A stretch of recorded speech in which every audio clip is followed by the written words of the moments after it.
hukum Taurat. Hukum Taurat ini sebenarnya Tuhan sampaikan kepada Nabi Musa, itu berlaku untuk siapa rupanya hukum Taurat ini? Untuk Kristen atau untuk Yahudi saja? Baik, hukum Taurat konteksnya saat diturunkan kepada Musa itu berlaku kepada orang Israel. Ya, yang diturunkan kepada Musa. Dan pada saat diturunkan, itu Musa sempat memecahkan dua batu loh itu. Ya, karena menurut Musa bangsa Israel itu sangat berdosa saat itu. Apalagi ketika mengacu pada hukum Taurat yang membuat janganlah membuatmu bagimu patung berhala. Tapi pada realitanya Musa mendapati mereka membuat patung-patung emas. Ya, maksud saya gini, Bu. Jadi artinya, ya silakan Bang Juma. Apakah hukum Taurat ini berlaku untuk Kristen? Pada saat kemudian hukum Taurat itu didatangkan kepada Nabi Musa dan kaumnya, kan Romawi dalam hal ini juga hadir. Mereka hidup berdampingan tuh. Nah, apakah hukum Taurat ini berlaku untuk orang Roma yang mendirikan nantinya Katolik? Apakah berlaku hukum Taurat ini untuk orang Roma atau hanya untuk orang Yahudi saja? Ya, oke. Tadi saya belum sepenuhnya menjelaskan. Jadi izin saya menjelaskan. Setelah mic-nya saya serahkan ke Bang Juma, baru di tektok ke saya lagi ya Bang ya. Izin ya. Jadi saat itu hukum diberikan ke bangsa Israel ya, yang khusus memang privilege dari Tuhan Allah. Nah, sampai berjalannya hukum ini, manusia masih tetap berdosa, sehingga para nabi pun berdosa. Seperti kita ketahui bahwa Daud pun melakukan dosa, bagaimanapun dia hubungannya dekat dengan Allah, tetap melakukan dosa, termasuk dosa zina. Ya, tapi saya tidak membahas dalam konteks itu. Pertanyaan Bang Juma tadi, apakah ini termasuk buat orang Roma atau buat orang lain? Jawaban saya adalah sampai kedatangan Yesus Kristus itu masih buat bangsa Israel yang percaya hukum Taurat. Tapi ketika Yesus datang, hukum Taurat itu bukan untuk dihapus. Jadi kalau pertanyaannya apakah buat orang Roma, buat orang Indonesia pun hukum Taurat masih berlaku sampai hari ini. Coba kasih dalil, Bu. Di sini kehancuran Kristen itu di situ bermula. Ketika hukum Tuhan datang untuk Bani Israel, orang Kristen nyamar-nyamar sebagai orang Yahudi. Sehingga hukum Taurat itu seakan-akan berlaku untuk orang Kristen. Saya minta dalil. Tolong kasih dalil. Kalau hukum Taurat yang datang kepada Nabi Musa itu juga berlaku kepada orang di luar Yahudi. Silakan. Oke. Kenapa hukum Taurat itu masih berlaku untuk kami juga orang Indonesia sampai saat ini? Matius 28 ayat 19. Jadikanlah semua bangsa muridku, baptislah dalam nama Bapa. Gak ada hubungannya itu. Inilah yang saya katakan bahwa kehancuran Kristen itu di situ.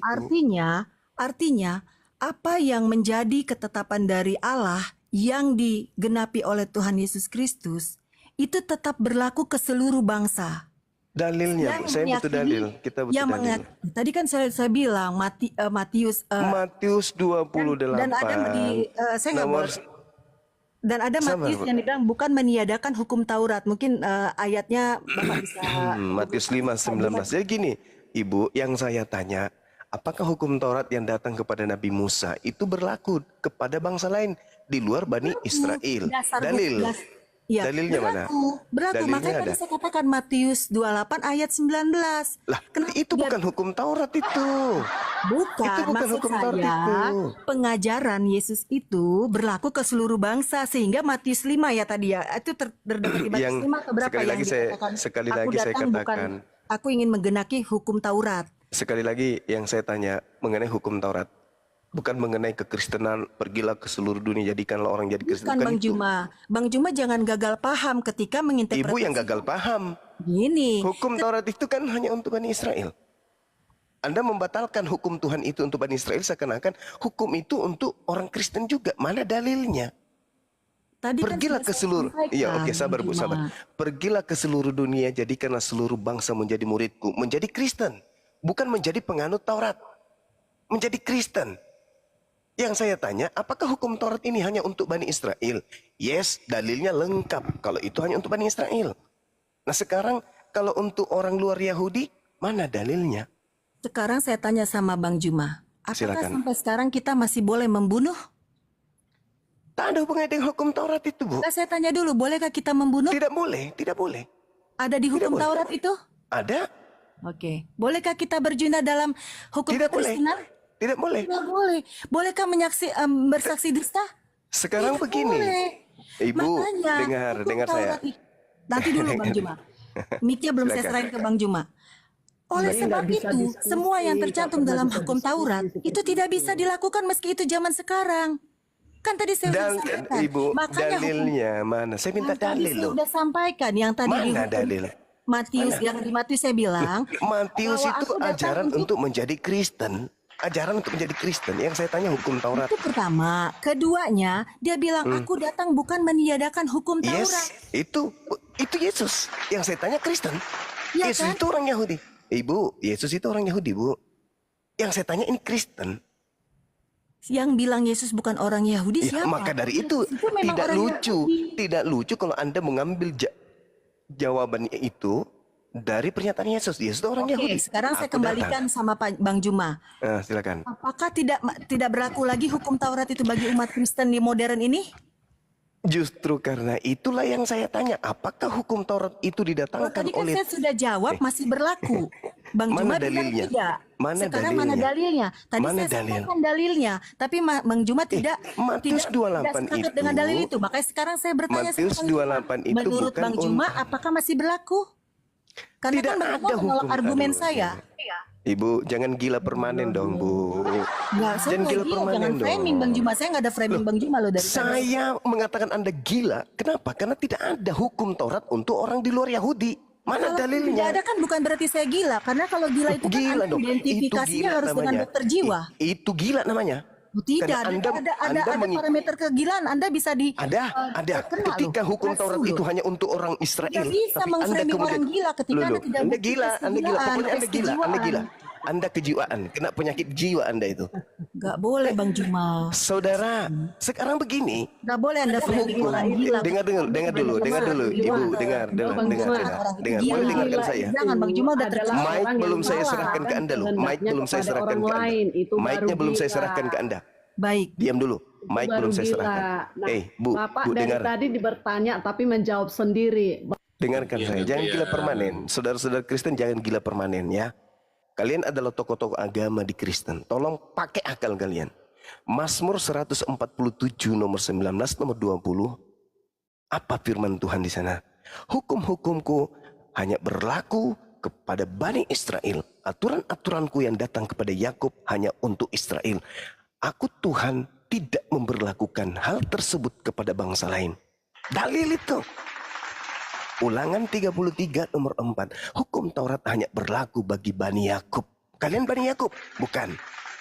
Yeremia 31 nomor 31 sampai nomor 33. Aku akan mengadakan perjanjian baru dengan Bani Israel dan Bani Yehuda. Bani Indonesia enggak. Jangan ngarang-ngarang cerita. Ya. Ketika Yesus mengatakan aku datang bukan untuk meniadakan tapi untuk menggenapi. Itu untuk digenapi bagi Bani Israel, bukan untuk Kristen. Jadi pakai logika, kenapa saya katakan ibu gila? Karena Anda mengada-adakan satu keadaan yang tidak ada. Oke? Pahami itu. Matius 28 nomor 19. Jadikanlah seluruh bangsa menjadi pengikutku. Pengikut makhluk yang keluar dari kubur. Bukan pengikut Yesus yang adalah anak Maria. Itu beda. Yesus yang keluar dari kubur dan Yesus yang mengadakan pengajaran Injil kepada Bani Israel. Itu adalah dua oknum yang berbeda. Nah, ketika Paulus mengatakan dalam Galatia 3 nomor 13, Kristus telah menebus kita dari kutuk hukum Taurat, muncul pertanyaan. Siapa kita ini? Kita ini Kristen. Sejak kapan hukum Taurat ini berlaku untuk Kristen? Kalau Yesus mati untuk menebus hukum Taurat, membatalkan hukum Taurat, maka Yesus mati untuk Bani Israel, bukan untuk Kristen. Karena hukum Taurat itu hanya untuk Bani Israel. Maka hukum-hukum Tuhan yang datang kepada Bani Israel dibebaskan untuk siang pemilik. Siapa pemilik? Orang Israel. Kenapa Kristen yang tepuk tangan? Makanya saya katakan, ibu ada gangguan. Kalau ibu tidak bisa menerima pernyataan saya berdasarkan dalil, ibu ada gangguan. Sebaiknya Anda periksa ke dokter jiwa. Silakan. Halo, Baik, terima kasih Bang Juma. Saya segera nanya. halo. Terima kasih Bang Juma telah mengatakan saya gila. Tapi terus terang secara saintis Bang Juma tidak bisa menetapkan seseorang gila ketika dokter jiwa tidak menetapkan orang itu gila. Karena ketika orang itu tidak sependapat dengan kita dan tidak bisa menjawab pertanyaan, bukan berarti orang itu gila. Karena itu tidak berdasar dari tes kejiwaan. Itu yang pertama. Jadi saya mohon dengan hormat Bang Juma menganulir kata gila dari framing tentang diri saya. Itu yang pertama. Kedua, saya menghargai yang Mang Juma sampaikan bahwa memang tadi ada di Yeremia, ada di Ulangan bahwa kitab hukum Taurat itu diberikan kepada bangsa Israel.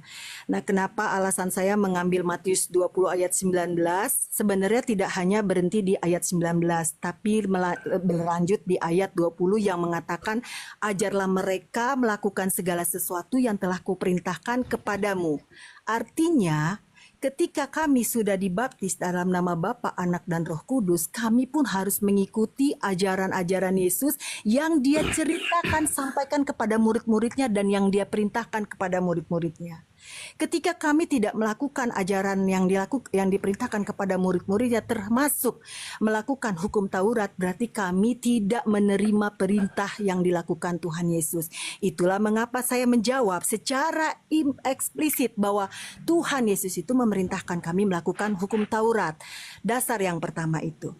Dasar yang kedua adalah ketika kami tidak melakukan hukum Taurat, itu sama saja kami menganulir hukum kasih yang saya sampaikan tadi di Matius 37. Kasihilah Tuhan Allahmu dengan segenap hatimu, yang mengcover hukum Taurat pertama sampai hukum Taurat keempat. Kasihlah sesamamu manusia, termasuk saya harus mengasihi Bang Juma dan lain-lain. Seperti dirimu sendiri, yaitu mengcover hukum Taurat yang kelima sampai hukum Taurat yang ke-10. Demikian Bang Juma. Terima kasih. Oke, baik. Yang pertama, untuk mengetahui orang itu gila, tidak mesti diputuskan sama dokter jiwa. Nggak perlu. Cukup lihat sikapnya aja. Banyak orang gila, kita tahu dia gila dari sikapnya, dari pola hidupnya, dari caranya dia bersikap, caranya dia berbicara. Nggak perlu ke dokter gila untuk menentukan orang itu gila. Nggak perlu. Itu yang pertama. Yang kedua, ketika ibu mengatakan bahwasanya kami ini melakukan kasih, dengarkan pelan-pelan ibu, dengarkan pelan-pelan. Di dalam kemudian pengajaran Yesus di Matius 22, hukum kasih utama yang pertama dan yang kedua, itu semuanya menurut Yesus tersimpul di dalam hukum Taurat. Oke? Tersimpul di dalam hukum Taurat. Kasih kepada Allah, kasih kepada Tuhan, kasih kepada manusia, itu dua-duanya terkumpul dalam hukum Taurat. Baca Efesus 2 nomor 15. Dengan matinya Yesus di atas tiang salib, Yesus telah membatalkan hukum Taurat dengan segala perintah ketetapan yang ada di dalamnya. Dengan kata lain, Yesus telah membatalkan ajaran kasih itu. Dengan dia mati, menurut Paulus pendiri Kristen. Lalu kemudian, ini saya ingin menghadiahkan ibu pengetahuan.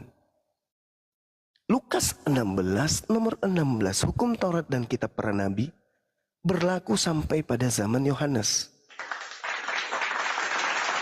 Oke, setelah Yohanes nggak berlaku lagi, apalagi di luar Yahudi.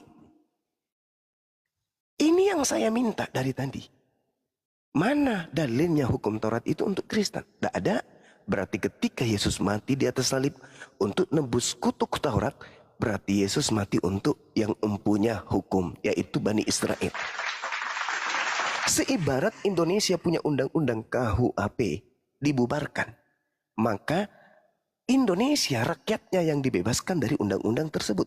Bukan orang Cina, bukan orang Belanda, bukan orang Jepang. Hore, kita merdeka. Kenapa? Hukum KUHP Indonesia sudah dihapuskan. Loh, kamu kan orang Jepang, nggak terikat dengan hukum itu. Inilah yang terjadi dengan Kristen. Hukumnya Bani Israel dibatalin di atas tak salib, Kristen yang tepuk tangan. Atau ada sesuatu yang sengaja dibuat di sana. Diada-adakan untuk menipu dunia. Seakan-akan Kristen ini berasal dari ajaran para nabi. Kemudian yang terakhir ibu. Yang terakhir. Ketika ibu mengatakan, lihat Matius 28 nomor 20. Ajarlah mereka melakukan segala sesuatu yang kuperintahkan kepadamu. Ibu, Kristen dibentuk tidak ada perintah untuk menyembah Yesus. Kristen dibentuk tidak ada perintah untuk ibadah minggu. Kristen dibentuk tidak ada perintah untuk kemudian makan babi, membatalkan hukum Taurat, menyembah selain daripada Elohim, dan tidak ada perintah dibentuk oleh Yesus untuk menjadikan orang-orang menjadi Kristen. Itu dulu. Yesus tidak pernah mengajarkan, ajarilah manusia ada ilah lain. Keluaran 20 nomor 3. Jangan ada ilah lain di hadapanku. Kristen punya ilah baru dari bentukan manusia dan dari bentukan burung merpati. Itu saja sudah dilanggar oleh orang Kristen. Tapi mulutnya selalu berkata, kami ini adalah pelaku Torah. Pelaku Torah apaan? Yang kamu sembah anak orang, yang kamu sembah makhluk aneh yang keluar dari kubur. Adakah kemudian ajaran kemudian Yahudi dalam Taurat seperti itu? Tak ada. Adakah Tuhan yang dibentuk kemudian jadi manusia, jadi burung? Nggak ada. Kenapa kalian membentuk Tuhan? Sedangkan perintahnya jangan ada Tuhan lain di hadapanku. Kalian membentuk Tuhan dari bentukan daging, namanya Yesus. Yang kemudian ada juga yang berupa cahaya yang datang kepada Paulus, namanya juga Yesus. Itu Tuhan-Tuhanan baru buatan kalian. Itu bukan Tuhannya Yahudi. Ya, jadi seperti itu Bu, sekali lagi saya katakan bahwa hukum Taurat itu hanya untuk Bani Israel saja. Yesus berkata kepada pengikutnya Bani Israel, waspadalah kepada serigala yang datang kepada kalian, nyamar-nyamar seperti Bani Israel, pada sesungguhnya mereka adalah serigala buas. Itulah Kristen. Silakan. Baik, terima kasih Bang Jimmy. Sikap saya masih konsisten yang mengacu pada ketika Bang Juma mengatakan memframing saya gila dengan sikap dan pola cara berbicara saya tetap menolak karena sampai detik ini kebetulan saya banyak tes di institusi dan tidak ada satupun institusi baik kelembagaan negara yang mengatakan saya gila, karena kalau saya gila saya tidak dikeluarkan hasil tes yang mengatakan saya cukup baik IQ-nya, cukup baik kejiwaannya, jadi saya tetap menolak premis dari atau statement dari Bang Juma. Demikian. Karena kalau misalnya saya gila, saya hanya mengacu kepada orang yang memiliki profesi sebagai dokter jiwa yang memang mereka memiliki kualifikasi untuk menetapkan seseorang itu sakit gila atau tidak, rusak kejiwaan atau tidak, demikian. Dan untuk yang kedua, terima kasih atas pandangan Bang Juma tentang Matius 2 ayat 20 tadi yang mengatakan bahwa itu tidak berlaku untuk kami di zaman yang modern ini untuk tetap melakukan hukum Taurat. Itu dari pandangan Bang Juma. Meskipun saya sudah menyampaikan bahwa kami tetap harus melakukannya karena itu karena hukum kasih itu mengcover dari hukum Taurat tadi. Namun dari pandangan ini justru saya ingin bertanya malah kepada Bang Juma. Di mana tadi sebelumnya sudah diskusi mengenai agama samawi dan lain-lain, artinya Islam juga mengacu kepada hukum Taurat ataupun Nabi Musa. Pertanyaan saya, apakah ajaran kitab Bang Juma harus melakukan hukum Taurat tersebut sampai hari ini dan itu tidak berlaku bagi umat Muslim karena merujuk kepada literatur yang Bang Juma sampaikan bahwa itu hanya kepada bangsa Israel dan sampai kepada Yohanes Pembaptis, batasan timeline berlakunya hukum Taurat. Apakah itu juga tidak berlaku bagi umat Islam? Itu yang pertama. Mengingat Nabi Israel yang Musa ini memang dia dikhususkan untuk orang Israel, masih masuk di dalam kenabian umat Muslim. Yang kedua, orang Kristen ataupun orang yang percaya Tuhan Yesus Kristus memegang hukum kasih tadi yang saya sampaikan di Matius 37 tadi, yaitu kasihilah Tuhan Allahmu dan kasihilah sesamamu manusia seperti dirimu sendiri. Apakah ada hukum yang seperti ini di Al-Qur'annya Bang Juma yang diyakini dan diimplementasikan oleh umat muslim. Silakan Bang Juma. Terima kasih. Oke, baik.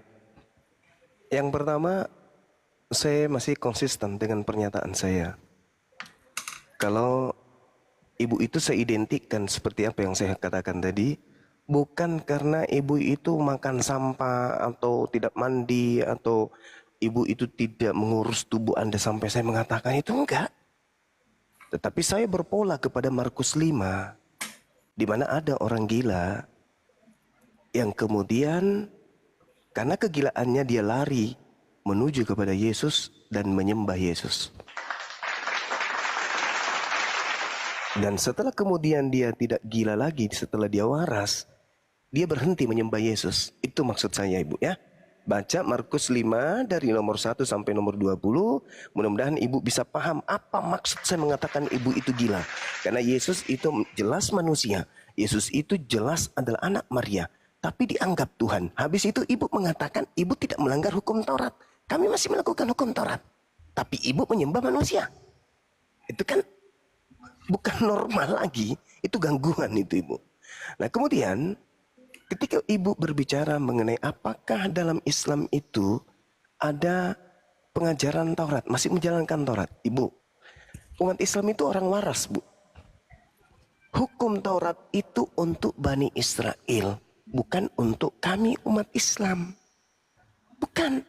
Al-Quran kami jelas menegaskan itu. Wa katabna lahu fil alwahi min kulli syai' mau'idatan wa tafsila li kulli syai'.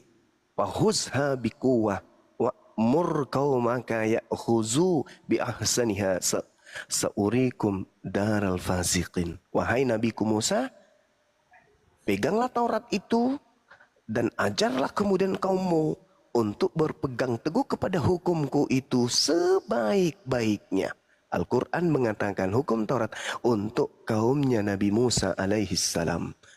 Tuh, seirama dengan yang saya bacakan tadi. Yeremia 31 nomor 31. Aku akan memasukkan hukum Taurat ke dalam batin setiap Bani Israel. Jadi Bani Israel memahami bahwa hukum Taurat untuk mereka. Al-Quran menjelaskan hukum Taurat itu untuk mereka. Bukan kemudian untuk bangsa lain. Nah, kemudian kalau Ibu mengatakan apakah di Islam itu mengajarkan agama kasih, ajaran kasih. Sekali lagi saya katakan, Bu, ya, ajaran kasih itu semuanya terkumpul di dalam hukum Taurat dan kemudian dibatalkan oleh Paulus di dalam Efesus 2 nomor 15. Nah, kalau di Islam coba Anda buka sekali-kali pelajari Al-Quran surah Al-Maidah ayat 32 atau ayat 6, Al-Muntahana ayat 8, Al-Maidah ayat 13, Al-Jasiyah ayat 14, Asyura ayat 40 dan 45. Bagaimana kemudian perintah di dalam Al-Quran untuk mengasihi seluruh umat manusia dan memaafkan kesalahan-kesalahan manusia. Tuh Al-Quran itu jelas tuh. Oke? Jadi sekali lagi kita kembali kepada tema bahwa di Kristen itu tidak ada hukum Taurat. Dengan adanya Yesus yang dijadikan sebagai Tuhan, itu sudah menggugurkan hukum Taurat. Karena hukum Taurat yang pertama itu adalah kasihilah Tuhanmu dengan segenap hatimu. Di dalam Ulangan 11 nomor 1, Yosua 22 nomor 5 dikatakan bahwasanya mengasihi Tuhan sama dengan setia menjalankan segala perintah, ketetapan, hukum-hukum yang didatangkan Tuhan melalui Nabi Musa alaihi salam. Itu baru disebut mengasihi Tuhan. Sedangkan Kristen tidak melakukan itu lagi. Kristen tidak melakukan itu. Kristen melakukan ajaran Paulus. Tidak ada lagi hukum Taurat di Kristen itu. Karena memang hukum Taurat itu bukan untuk Kristen. Itu untuk Bani Israel. Maka ketika Yesus Kristus mati di atas tiang salib untuk menebus kutuk Taurat, maka yang dibebaskan adalah sang pemilik hukum, bukan Kristen. Demikian. Ibu, PR saya kalau masih mendengar di bawah, silakan baca Markus 5 nomor 1 sampai nomor 20. Ya, jadi gila yang kumaksud bukan makan kutu, bukan makan sampah, bukan yang tidak mandi, yang tidak bisa gigi, bukan. Tapi gila yang kumaksud adalah yang menuhankan manusia. Itu yang aku bilang. Silakan. Ya, silakan. Silakan. Main. Saya umat Kristen menanggapi pernyataan Jumat Silakan Bang. yang berkhutbah tentang keimanan Kristen, berkhutbah tentang Alkitab. Ya, Padahal silakan. si Jumat tidak mengimani. Saya mau begini saja. Kalau kita bicara hukum Taurat soal salah satu perintah, jangan engkau membunuh. Ya. Di Matius pun ada larangan seperti itu. Taurat, jangan membunuh, jangan berzina, jangan bersaksi dusta. Matius 19 ayat 18. Membunuh akan dihukum. Itu ada kesinambungan larangan. Tetapi kalau Banyak dibunuh, Bang. Tunggu dulu, saya mau ngomong dulu. Oh iya. Sabar Bang, sabar. Kesinambungan larangan membunuh. Ya, jangan membunuh, jangan berzina, jangan mencuri, jangan mengucapkan saksi dusta. Di Matius 19 ayat 18 perkataan Yesus. Nah, itu ada 16. kesinambungan soal membunuh. Iya, terus. Tapi kalau saya masuk ke Al-Quran, Al-Baqarah 191, bunuhlah mereka. Ada perintah bunuh. An-Amfal 12, bunuhlah dan penggallah kepalanya. At-Taubah 36, ya, sama juga perangilah. Nah, ini perintah yang berbeda, ya. Di sana jangan membunuh, di Injil jangan membunuh, tetapi di Al-Quran Al-Baqarah 191, bunuhlah mereka. An-Amfal 12, penggallah kepala nafsu. Nggak usah diulang-ulang, Bang. Nggak usah diulang-ulang, cukup. Perang itu. Jadi ini perintah yang beda dari Allah. Oke, itulah menurut saya. Tolong dijelaskan ini. Kalau Ya. saya tidak menafsirkan ya, saya hanya membacakan. Saya tidak berkhutbah tentang kitab suci saudaraku, tidak. Saya cuma mengurut saja. Kalau si Jumat Oke. tadi berkhutbah tentang keimanan Kristen dan membaca Alkitab, itu menurut dia orang Kristen belum paham siapa Yesus. Ya, berkali-kali kepada Bang Juma terangkan bahwa firman Allah Ya, jangan ini, sebagai manusia jangan diulang-ulang, itu Pak. Yesus bukan persetubuhan suami istri. Udah cukup gantian. Ya, jadi gini saudara, mengenai bunuh ya. Ya, Di dalam Bible, sabar. Di dalam Bible kalau membunuh sinkronisasi ya dari Taurat ke saudara Injil. bisa gantian kan kita ya. Gantian. Nanti ada kesempatan sendiri. Di Al-Quran itu ada surat Ar-Rahman. Nama surah itu artinya kasih sayang. Di Bible enggak ada surat-surat kayak gitu, enggak ada. Kemudian, sabar Pak, gantian kita, sabar. Nanti Bapak coloti lagi ya. Kalau kita mau mengukur perintah membunuh di Bible, kita gabungkan nih antara kitabnya Yahudi yang diambil oleh orang Kristen tanpa izin, lalu digabungkan dengan Perjanjian Baru, ya, digabungkan kitab ini dua, kitabnya Yahudi terjemahannya diambil digabungkan dengan kitabnya Kristen, digabung menjadi dua. Satu, kata bunuhlah dengan kasihilah itu sebanding antara 1 juta dengan 1. Perintah membunuh di dalam Bible itu 99%, perintah kasihi itu cuma 1%. Itu Pak Ando. Contoh nih 1 Samuel 15 nomor 3 misalnya. Bunuhlah semua laki-laki maupun perempuan, anak-anak maupun anak-anak yang menyusui, lembu maupun domba, onta maupun keledai. Bunuhlah semuanya, jangan kau biarkan satu pun yang bernapas. Ya Pak ya, contoh tuh. Sedangkan data-data yang Anda bawa dari Quran itu adalah data-data saat perang. Itu dalam keadaan perang Pak. Itu bukan berbicara mengenai perintah membunuh dan seterusnya.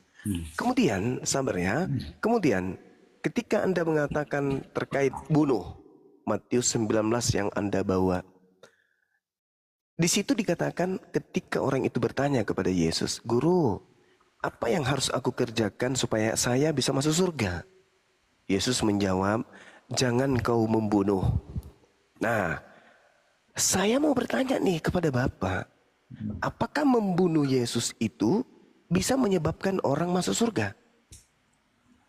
Apakah membunuh Yesus itu tidak melanggar hukum Taurat? Jangan membunuh. Karena kapan membunuh? Melanggar hukum Taurat. Apakah membunuh Yesus itu melanggar hukum Taurat atau tidak? Jawab, silakan.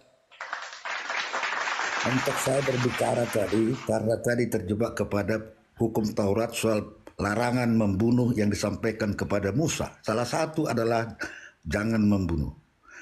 Tadi Pak Juba menanyakan apakah itu ada di Di Injil saya sampaikan, jangan membunuh, jangan berzina, jangan berdusta. Matius 19 nomor 16 sampai nomor 18. Ada langsung perkataan larangan membunuh.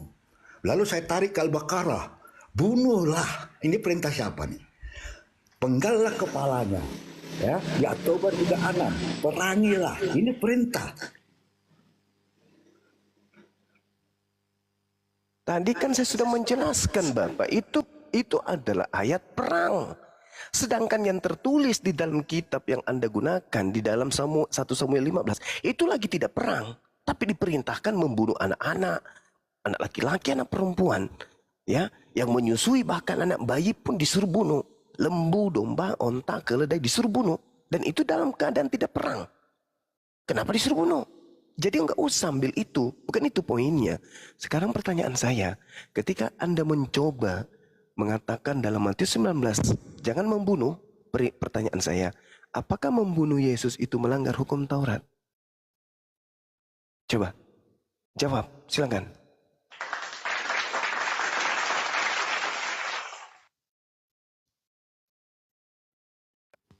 Jawab dong. Dibuka aja, Pando.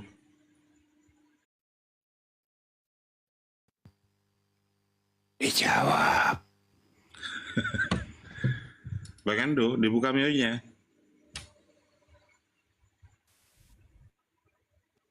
Dijawab itu pertanyaannya. Apakah membunuh Yesus itu melanggar hukum Taurat?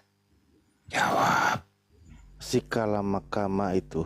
Assalamualaikum warahmatullahi wabarakatuh. Waalaikumsalam warahmatullahi wabarakatuh.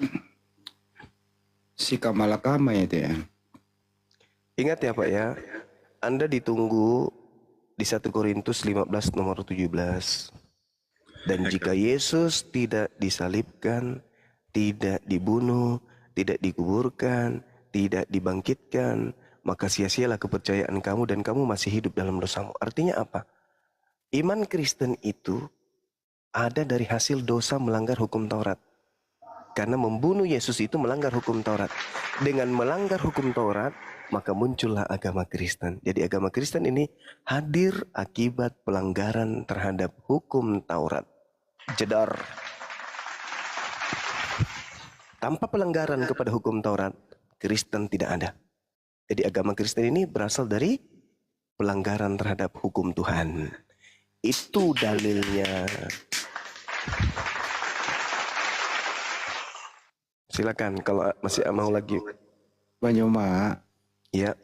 kalau lagi perang itu, musuh itu dikasihi atau dilawan, Bang Juma? Digeletek-geletek, digitik-gitik. Oh, dicabut dulu.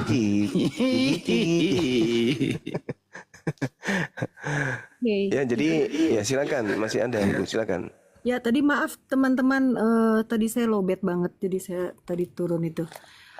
Baik, saya belum mendengarkan lo tadi paparan Bang Juma yang terkait pertanyaan saya tadi. Apakah hukum kasih yang seperti ada di dalam iman Kristiani itu, apakah ada di dalam hukumnya Bang Juma di Al-Quran Bang Juma dan Sudah dijawab Bu, diimplementasikan? surah Al-Rahman Bu, sudah dijawab. Biarin. Kan dia nggak dengar, nggak apa-apa. Bagus kok pertanyaannya. Iya. Saya kasih ayatnya misalnya di dalam surat Maryam misalnya ya. Di data ayat 96. Allah Subhanahu wa taala menjelaskan kemudian A'udzubillahi minasyaitonirrajim. Innal ladzina amanu wa 'amilus salihati sayaj'alu lahumur rahmanu wudda. Sungguh orang-orang yang beriman dan mengerjakan kebajikan, Allah yang Maha Pengasih menanamkan rasa kasih sayang di dalam hatinya. Nah, rasa kasih sayang ini kemudian bukan hanya sesama muslim, karena Islam itu rahmatan lil alamin. Aku tidak mengutus engkau wahai Nabi Muhammad membawa Islam, melainkan untuk kasih sayang terhadap alam semesta.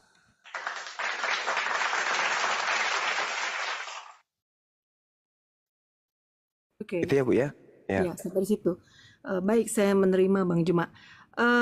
apakah ini termasuk juga kepada Islam atau Muslim yang melakukan pembakaran gereja dan lain-lain? Apakah mereka mengerti hukum yang tadi Bang Juma sampaikan? Itu yang Kemungkinan dia tidak mengerti. Kemungkinan dia tidak mengerti karena Islam itu tidak mengajarkan seperti itu. Andai saja Islam mengajarkan seperti itu, Kristen sudah habis di Indonesia. Kenapa? Karena Indonesia sebelum merdeka itu dijajah oleh manusia yang beragama Kristen dan juga Katolik. Dan nama Tuhannya Yesus, rumah ibadahnya gereja, nama kitabnya Bible. Faktanya 350 tahun orang-orang yang beragama Kristen ini membunuh jutaan manusia, membuat jutaan manusia menjadi yatim piatu dan wanita menjadi janda, itu jutaan dibuatnya. Kuburan 40 korban jiwa dari keganasan orang-orang yang bernama Kristen, yang beragama Kristen. Tapi apakah kemudian ketika kami orang Islam ini berhasil mengusir mereka, pengikut-pengikutnya atau rumah ibadahnya diratakan dengan tanah? Enggak. Karena Islam melarang. Enggak boleh merusak rumah ibadah agama lain. Enggak boleh. Dilarang dalam agama Islam, haram hukumnya. Jadi kalau ada kemudian orang yang mengatakan dirinya Islam kemudian membakar gereja, itu melanggar Islam, itu melanggar, nggak boleh. Tapi kalau di Kristen saya rasa sah-sah saja sih, karena di dalam 1 Yohanes 2 nomor 1 dikatakan, barang siapa yang berbuat dosa, maka ada Yesus yang mendamaikan dosa Kristen. baik. Itu artinya mereka yang Islam yang melakukan pembunuhan ataupun melakukan saksi dusta terhadap sesamanya, itu bukan Islam yang menganut paham dari Quran yang diadopsi oleh keimanan Bang Zuma dan teman-teman, begitu ya, dari statement itu. Apakah itu yang dimaksud ya Bang Zuma? Iya, karena itu tidak sesuai dengan Islam. Itu tidak boleh dalam Islam, tidak boleh. Baik. Jadi ketika Al-Maidah ayat ada yang 32. melakukan itu adalah bukan barisan dari Islam, gitu ya Bang ya? Penduduknya, orangnya mungkin KTP-nya Islam, tapi dia tidak sedang menjalankan ajaran Islam. Al-Quran surah Al-Maidah jelas sekali diterangkan kemudian, A'udzubillahi minasyaitonirrajim. Min ajli dzalika katabna ala bani Israel annahu man qatala nafsan bighairi nafsin aw fasadi fil ard faka'annama qatalan nas jami'a. Barang siapa yang membunuh satu manusia, maka dia sama halnya membunuh seluruh umat manusia. Wa man ahyaha faka'annaha ahya nas jami'a. Dan barang siapa yang menyayangi satu manusia, maka dia sama halnya menyayangi seluruh umat manusia. Al-Quran surah Al-Maidah ayat 32. Baik. Jadi demikian juga analoginya seperti yang tadi Bang Juma sampaikan, bahwa penjajah Indonesia 350 tahun adalah orang Kristen. Seperti tadi saya nyatakan bahwa ketika orang Kristen, makanya saya sampaikan hukum Taurat itu tetap dilakukan sampai hari ini, karena jika dia melanggar hukum Taurat, dengan otomatis dia melanggar hukum kasih yang diperintahkan Tuhan Yesus ya. Nah, demikian juga yang penjajahan 350 tahun, sama seperti yang Bang Juma tadi paparkan, Islam yang membunuh, Islam yang sengaja memiliki motivasi untuk menghancurkan gereja dan membunuh jemaat yang sedang merayakan Natal. Begitu juga yang 350 tahun menjajah ini adalah Kristen-Kristen yang tidak mengadopsi ajaran kasih yang ditetapkan Yesus Kristus. Itu makanya ketika terjadi penjajahan, tidak saja terjadi orang-orang yang menjajah Indonesia, tapi ada juga misionaris yang datang ke Indonesia untuk menyebarkan hukum kasih tersebut. Jadi dengan demikian paparan Bang Juma tadi yang mengatakan orang Kristen adalah penjajah, itu bisa dianulir dengan statement saya barusan bahwa itu tidak ada, itu bukanlah pengajaran kasih yang diperintahkan Yesus di Matius 37. Itu penjelasan dari saya. Yang kedua, saya belum terjawab tadi yang Bang Juma sampaikan, apakah hukum Taurat itu juga dilakukan dan diyakini dan dipercaya sampai hari ini tidak diikuti oleh keimanan Islam? Silakan dijawab Bang Juma. Iya, hukum Taurat itu untuk Bani Israel. Al-Quran surah Al-Araf ayat 144 dan 145. Wahai Musa, ajarlah kaummu untuk berpegang teguh kepada Taurat. Tuh, Al-Quran surah Al-Araf ayat 144 dan 145. Kami ini bukan umat yang tidak punya harga diri, tidak plagiat kami ini. Kami bukan penyamar-penyamar. Hukum itu hanya untuk Bani Israel. Kami punya Al-Quran dong. Kami nggak mau menggunakan kitabnya orang. Cuman Al-Quran itu diwahyukan oleh Allah untuk menjelaskan sebagian dari isi Taurat. Al-Quran surah Al-Ahqaf ayat 12. Wa min qablihi kitabu Musa imama wa rahmah. Wa hadza kitabu musaddiqul lisanan arabiyya liyunziral ladina zalamu wa busyra lil muhsinin. Dan sebelum Al-Quran itu telah ada kitab Musa sebagai petunjuk dan rahmat. Dan Al-Quran ini adalah kitab yang membenarkannya dalam bahasa Arab untuk memberi peringatan kepada orang-orang yang zalim dan memberi kabar gembira kepada orang-orang yang berbuat baik. Jadi kami tidak plagiat. Kami punya nabi yang menerima hukum-hukum. Nabi Muhammad menerima hukum. Hukum yang diterima oleh Nabi Muhammad itu adalah hukum untuk seluruh umat manusia. Kafatan linnas. Makanya kami beriman. Karena hukum itu datang untuk seluruh umat manusia. Bil bayyinati waz zubur wa anzalna ilaika dzikr litubayyana linnasi. Aku memberikan Al-Quran kepadamu Nabi Muhammad untuk kau sampaikan kepada seluruh manusia. Nah itu. Nabi Musa, aku berikan Taurat untuk kaummu Nabi Musa. Aku beri Injil kepada Nabi Isa untuk kaummu Bani Israel. Makanya Kristen tidak punya Injil Yesus. Karena Yesus itu hanya untuk Bani Israel. Dan Yesus menurut catatan yang ada di dalam Bible-nya orang Kristen, Yesus datang mengajarkan Injil kepada Bani Israel. Markus 1 nomor 14. Itu jelas itu. Bagaimana kemudian Yesus mengajarkan Injil kepada Bani Israel. Ucapan-ucapan Yesus hanya untuk Bani Israel. Bukan untuk bangsa lain. Sedangkan Bible, saya ulang, sedangkan Bible itu adalah catatan orang-orang yang tidak dikenali yang menuliskan tentang Yesus dan murid-muridnya ketika Yesus mengajarkan kitabullah, ketetapan Allah terkait hikmah Injil kepada muridnya Bani Israel. Makanya di dalam Matius 15 nomor 24 di situ dicatat oleh penulis Matius bahwa Yesus berkata, "Aku diutus hanya kepada domba yang hilang dari umat Israel." Itu ucapan Yesus. Kitab Anda itu ditulis setelah Yesus tak ada di bumi. Sedangkan Yesus itu adalah pembawa Injil. Injilnya tidak dihafalkan, Injilnya tidak dituliskan. Injilnya hanya disampaikan kepada pengikutnya Bani Israel saja. Sedangkan Kristen ini adalah oknum di luar garis. Ingat, Yesus adalah pihak pertama sebagai penyampai firman kepada Bani Israel. Bani Israel adalah pihak kedua sebagai penerima firman dari pihak pertama, yaitu Yesus. Tidak ada Kristen di sini, nggak ada. Kristen ini pihak ketiga, pihak yang berada di luar garis. Tidak ada hubungannya dengan Yesus. Makanya kita susun perintah Yesus ketika dia datang di tengah-tengah Bani Israel. Dari perintah 1 sampai ke perintah 3 juta, tidak akan pernah bisa mengantarkan orang menjadi Kristen. Apa yang bisa menjadikan orang menjadi Kristen? Perintah-perintah Paulus. Nah itu. Baru bisa menjadi Kristen. Tapi kalau perintah Yesus, mustahil orang bisa menjadi Kristen. Kenapa? Karena Yesus mengajarkan untuk jangan membunuh. Sedangkan Kristen, agama yang dihasilkan dari hasil membunuh. Jadi kalau berbicara mengenai kasih, Kristen itu, mohon maaf nih, Kristen tidak ada di bumi ini kalau tidak ada pembunuhan. Kata siapa? Kata Paulus. Dalilnya di mana? Terang, saya bacakan tadi. Di dalam 1 Korintus 15 nomor 17. Dan jika Yesus tidak dibangkitkan, maka sia-sialah kepercayaan kamu. Dan kamu masih hidup dalam dosamu. Bisa nggak Yesus dibangkitkan tanpa dibunuh? Nggak bisa. Berarti, dengan kata lain, jika Yesus tidak dibunuh, maka sia-sialah kepercayaan kamu. Dan kamu masih hidup dalam dosamu. Sedangkan membunuh Yesus adalah dosa besar. Keluaran 23 nomor 7 nomor 8. Jangan kau membunuh orang yang benar.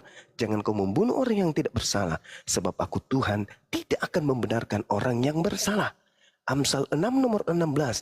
6 perkara yang dibenci oleh Tuhan. Bahkan 7 kekejian di dalam hatinya. Yaitu menumpahkan darah orang yang tidak bersalah. Berarti menumpahkan darah Yesus itu adalah kekejian dan hal yang sangat dibenci oleh Tuhan. Berarti membunuh Yesus yang adalah orang benar itu adalah melanggar firman Tuhan. Bahkan Yesus mengatakan Matius 19, jangan kau membunuh. Berarti tanpa pembunuhan Kristen tak ada. Tapi dengan adanya pembunuhan, manusia jatuh ke dalam dosa. Jadi kesimpulan saya, pembunuhan kepada Yesus bukan menebus dosa, tapi pembunuhan kepada Yesus melahirkan dosa. Catat itu Ibu, silakan. Terima kasih. Tadi Bang Juma mengatakan bahwa Al-Quran itu untuk menjelaskan sebagian isi Taurat saja ya. Jadi artinya tidak melakukan hukum Taurat sampai hari ini. Jadi itu sebabnya mungkin sebagian Islam gagal paham untuk menginterpretasikan ajarannya sehingga dia masih tetap membunuh karena tidak dikunci oleh hukum Taurat sampai sekarang ya. Jadi saya sekarang mulai mengerti. Lalu yang kedua adalah tadi Bang Juma mengatakan bahwa agama Kristen lahir dari pembunuhan. Mungkin saya lebih sepakat agama Kristen lahir dari kematian Yesus Kristus, karena pembunuhan yang tadi Bang Juma rujuk dari 1 Korintus 15 ayat 17 di mana Paulus mengatakan jika Kristus tidak dibangkitkan maka sia-sialah kepercayaan kamu dan kamu masih hidup dalam dosamu. Ya, karena ini panjang dan lebar ini sebenarnya untuk menjelaskan perikop ini. Saya mungkin di lain waktu mau bertemu lagi dengan Bang Juma untuk kita lebih depth untuk membahas perikop ini. Jadi yang Bang Juma katakan tadi bahwa Yesus itu Kristen itu hasil dari pembunuhan, itu tidaklah benar statement seperti itu ataupun premis seperti itu, karena pembunuhan itu tidaklah diizinkan oleh hukum Taurat yang dimana saya tadi mengatakan bahwa saya konsisten mengatakan bahwa hukum Taurat itu tetap harus dilakukan hingga hari ini. Jadi ketika pembunuhan itu pun terjadi, bukanlah orang-orang yang percaya kepada Yesus, bukanlah orang-orang yang menyukai Yesus.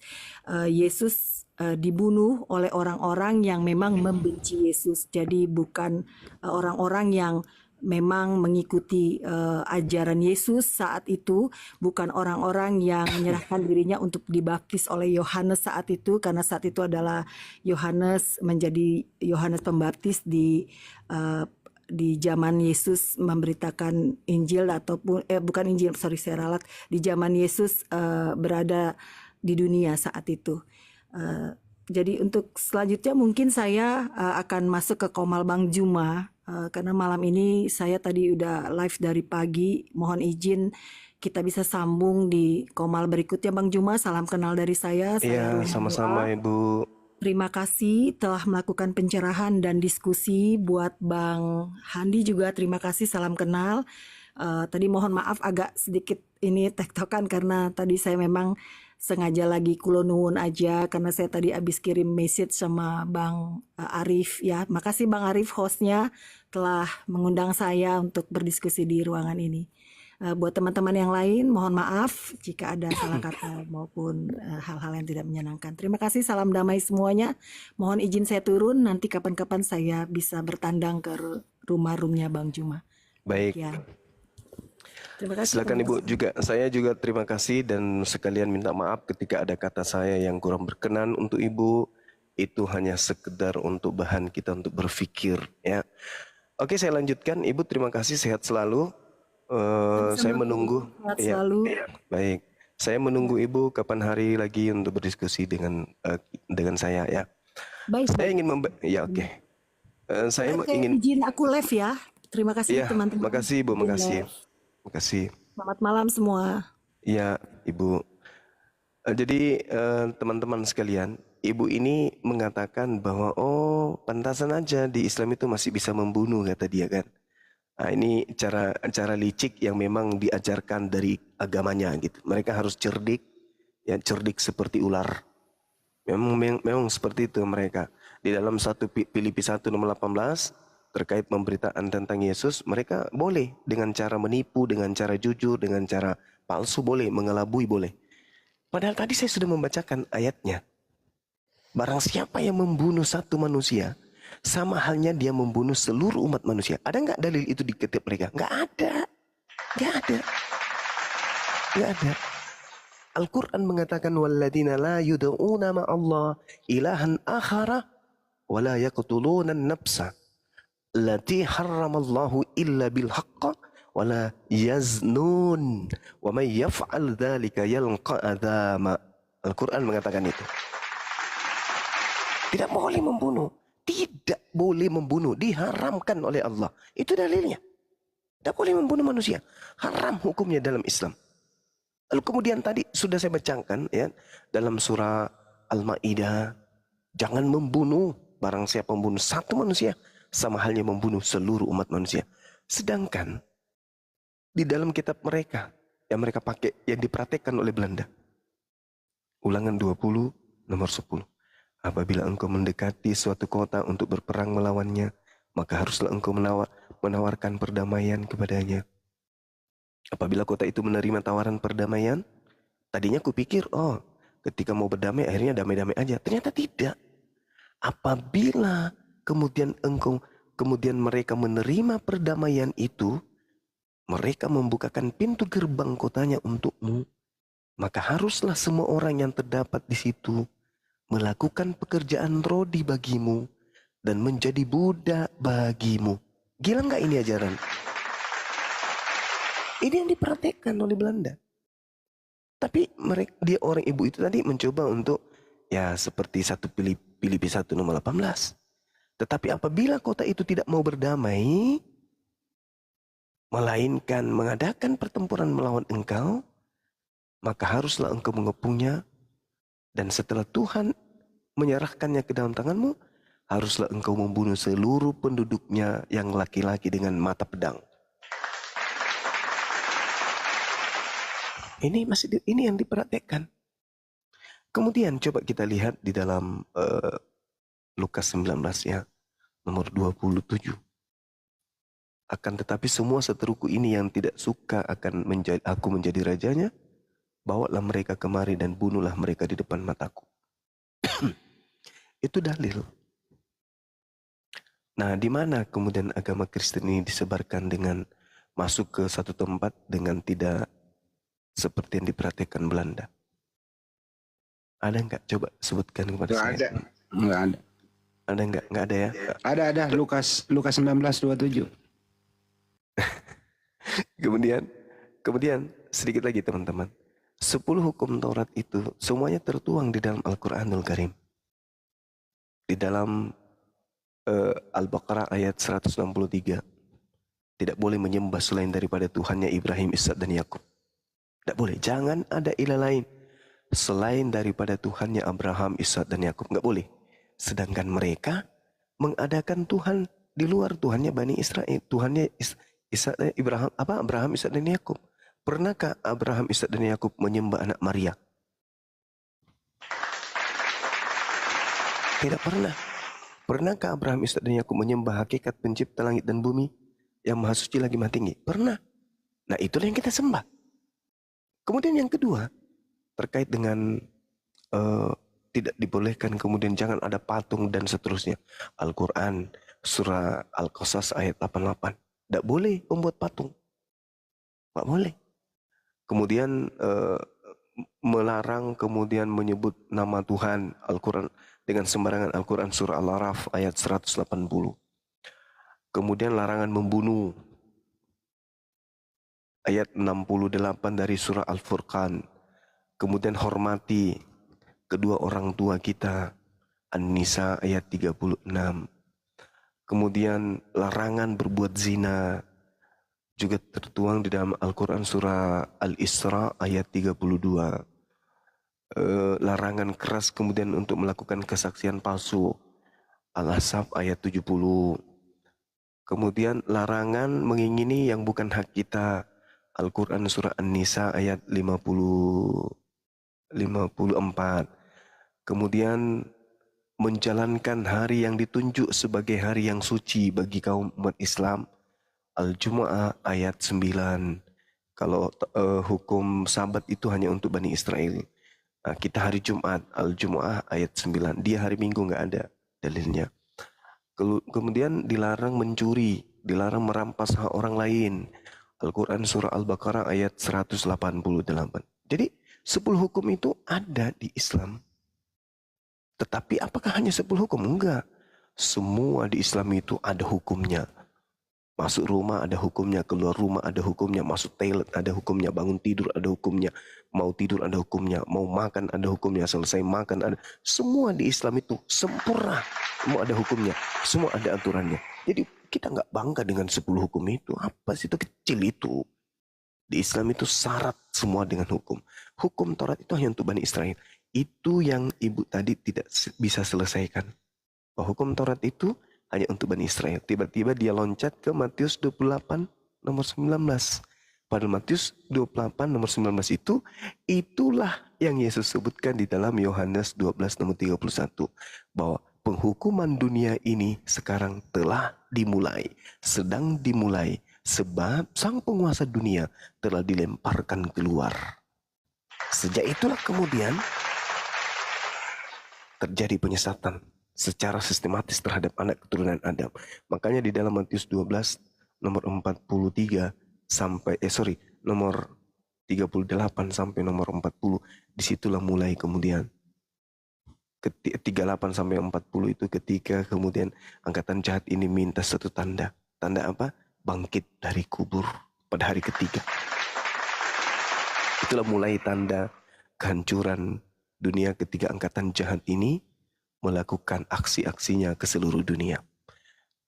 Aksi daripada angkatan jahat adalah mengajarkan kejahatan mereka merebak ke seluruh penjuru bumi. Nah, itulah yang Yesus katakan dalam Yohanes 12 tadi. Dunia sudah dihukumkan sebab sang penguasa dunia telah dilemparkan keluar. Keluar dari mana? Silakan saudara-saudara Kristen jawab. Saya kira begitu, teman-teman. Terima kasih.